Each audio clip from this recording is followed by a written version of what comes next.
Rambutan നന്നായിട്ട് പൂത്തിട്ടുണ്ട്. ഇപ്രാവശ്യം നല്ല പൂക്കളുണ്ട്. കഴിഞ്ഞ പ്രാവശ്യം പൂക്കൾ കുറവായിരുന്നു. കഴിഞ്ഞ പ്രാവശ്യം എല്ലാ സ്ഥലത്തും റംബുട്ടാൻ കുറച്ച് കുറവായിരുന്നു. ഇപ്രാവശ്യം എല്ലാ സ്ഥലത്തും ഇതുപോലെ നന്നായിട്ട് പൂത്തിട്ടുണ്ട്.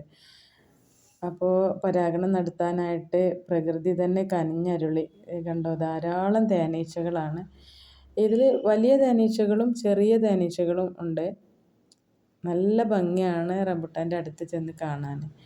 ചില സ്ഥലത്തെല്ലാം കുഞ്ഞു കുഞ്ഞു കായ്കളായിട്ടുണ്ട്. ഈ മരം നിറയെ തേനീച്ചകൾ വന്നിങ്ങനെ പാറി നടക്കുവാണ്. നന്നായിട്ട് പരാഗണം നടത്തിയെങ്കിൽ മാത്രമാണ് കായ്കൾ ഉണ്ടാവുകയുള്ളൂ. അതുപോലെ തന്നെ നല്ല വെയിലുള്ള സ്ഥലത്തായിരിക്കണം റംബുട്ടാൻ ഉണ്ടാവേണ്ടത്. എങ്കിലേ നന്നായി പൂത്ത് കായ്കൾ ഉണ്ടാവുകയുള്ളൂ.